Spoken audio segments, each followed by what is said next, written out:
Life is really hard when, contrary to popular belief, but I'm gonna be honest with you, your pain is not entitlement for a miracle. But in some point in your life, you're not gonna need to be hyper independent. 5 years.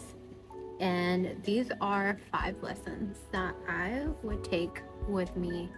23 minus 5, 17. So literally from high school to college to normal adult. Wow, a strong freaking 5 years. Contrary to popular belief, confidence isn't something that I believe can be faked. Confidence genuinely is built like a skill. It's practice. It takes you going through the hard part of whatever is in front of you for you to build resilience and then come back on the other end and say, oh, I can handle that. You pass level 1, you're like, oh my god, I can do this. And then you go to level 2, and then you're like level 3. And then you start building confidence in yourself. You can do this because you've done it. It's like that challenge you'll see on YouTube where guys will go up to girls and then they will get rejected 100 times, and then they will go through that exposure therapy to essentially build up the resilience to talk to girls. It's the same thing. You have to do the hard work of going through what's in front of you to build main character aura to say that I can do it. I'm gonna be able to overcome this, whatever's coming next, because I proved to myself that I already went through a lot of hard stuff. So even if something harder comes up, you're like, I did this and I have all of this. I already have all these wins. So this is gonna be my next. Life is really hard when you are not even a little resilient, because life is full of hard knocks. No one's superhuman, but if you push yourself, you're saying like, I'm gonna do this thing. I want to do this thing. Let me work myself and do the hard thing and do that grind. And then tomorrow you'll be like, wow, I made it up here. And one thing about confidence, it's never gonna be bringing other people down. Real confidence is not rooted in bringing others down. Real confidence sometimes is not even loud. And a lot of our world, sometimes it acts quite differently. You see someone who is able to finesse and talk their way into things and think that's confidence, but really they're just a smooth talker. Confidence is rooted in knowing that I got me, I'm able to support me, and you are there for yourself and you show up for yourself. It's like a muscle, you gotta build it. The next lesson that I have learned in these past 5 years, these momentous past 5 years, is that your feelings, they're valid sometimes. Hear me out. Feelings are great to know when things bother you, when to take action, when to process, when to take a second to pause. Feelings are great for all these things, right? Because your body is actually signaling to you what's going on inside. And it's really important to be in touch with that, because if you don't process those emotions, whether it's through physical activity, whether it's through therapy, or whether it's talking it out, whatever works for you, you're storing that feelings and bottling them up, and they're bound to explode. I'm gonna be honest with you, feelings are not reality. Your feelings are not always valid. Feelings can really lead you in a direction where the perception of how things are can be distorted. Sometimes what you're feeling isn't what is actual reality, and having that barrier, that wall to say, I'm feeling this way, X, Y, and Z is happening, so how do they correlate? And that takes a lot of objectivity and discernment, which is a skill set that's really important in this lifetime. And a lot of times when we stay stuck in our feelings, you can develop this constant wallowing, this constant source of self-pity and constant digging yourself in a hole wider than you already are, because you are just drowning in your own sorrow and your own victimhood. And you may be victim of many circumstances. Many people are, including me. But it's like, if you choose to stay in that place, we start to think that our pain and what happened to us is a reason why things should magically change for us on our own. Your pain is not entitlement for a miracle.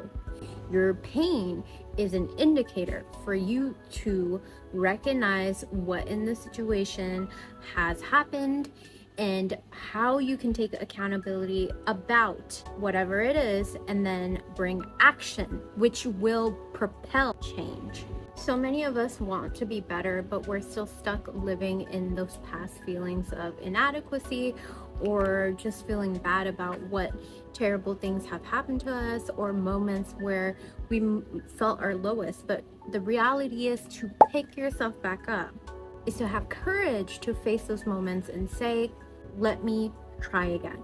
And the more that you can do that, it's all like a cycle. You're building confidence, you're building resilience, and you're choosing not to wallow in your feelings forever, because that's not a productive place to be.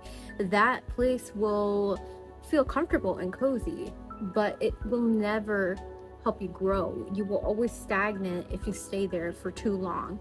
And even though if it feels good, a lot of things feel good. Eating a chocolate bar every day will feel good, but it's not going to be healthy for you. This was something that I had to learn so much throughout these 5 past years.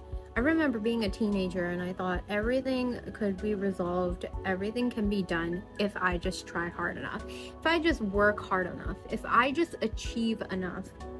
And I think I still have a lot of residual from this thought of, if I just do enough, that I will be happy, or I will be able to achieve, and that will be the ultimate thing. Within that, you develop a very hyper independent woman.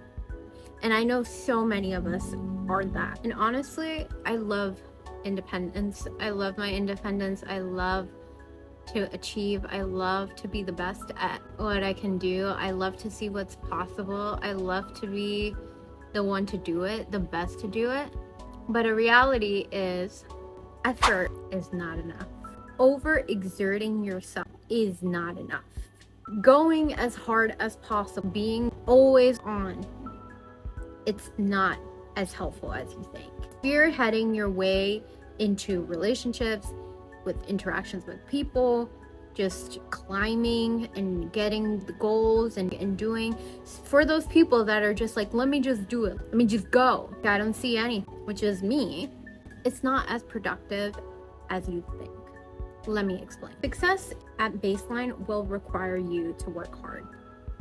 A relationship at baseline will require you to work hard at some point, even if it's great. You're still gonna have to communicate, you're still gonna have to compromise, you're still gonna have to learn how to fight and overcome it, be compassionate.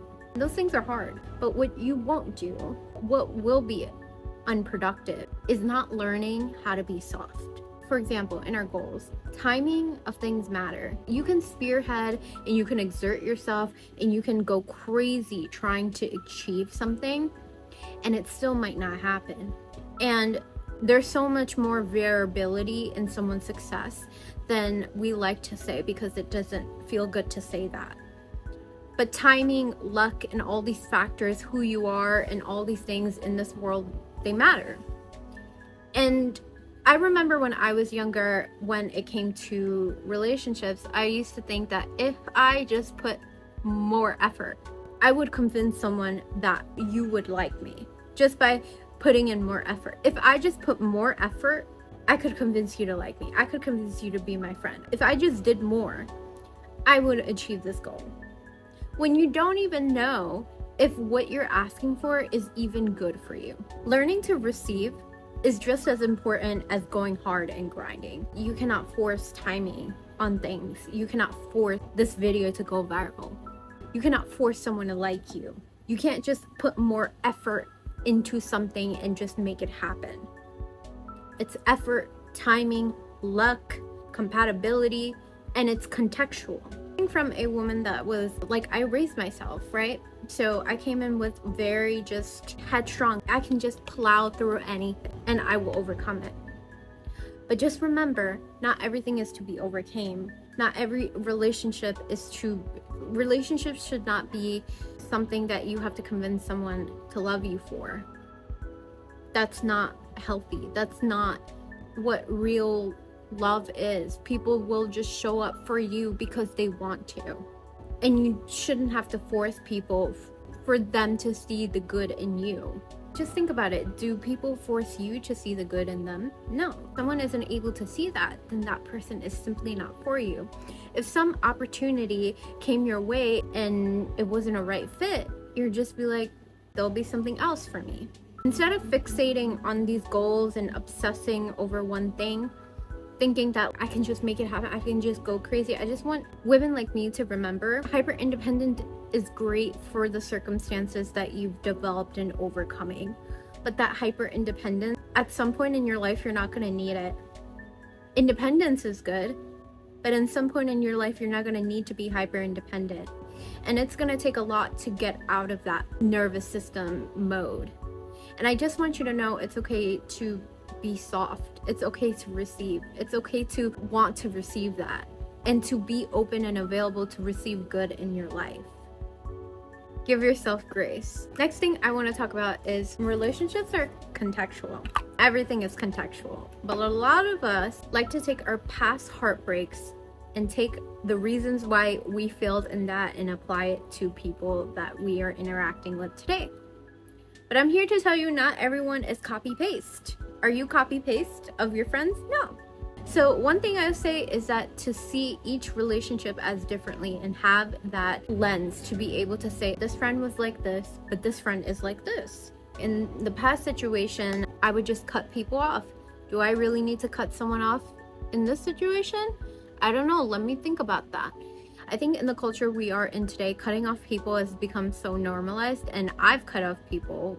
So it's not something that I'm against, but to do it mindlessly and to not contextualize different situations and relationships in your life, it's just not an informed decision. It's not a right decision. You think through it, process it, instead of just at the moment of fear going, done. Because that used to be me. I used to be like, oh, done. Avoidance. It's giving avoidance, girl. And I'm like, that is not a healthy way to deal with life.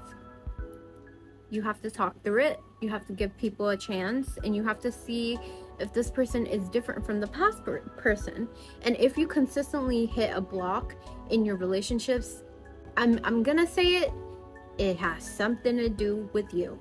And in the past, if you had people that broke your heart numerous times, it's good to see why that happened. But when someone comes in your life that you think is really good for you, and it's a little scary, but they really show up for you, they really actually care about you, think about it before you just let the fear take over and you're like, nope. Because sometimes in those people, those are the best people that really can love and nurture you, that really can give you a security in a friendship, in a relationship. Last but not least, your skincare is always going to be more important than makeup. Yeah, I said it. And don't you even dare to forget to wear sunscreen, or else we're going to fight. Don't look at that Clorox box. We're going to fight. All right, girlies, this was 5 lessons in the past 5 years. Let me know if you resonated. Let me know if you agree. Let me know if you disagree. Obviously be nice about it. If you like it here, please subscribe. If you like it, makeup videos, if you like short form videos, if you like more girly stuff over there, follow me on my socials. Most importantly, make sure you stay safe.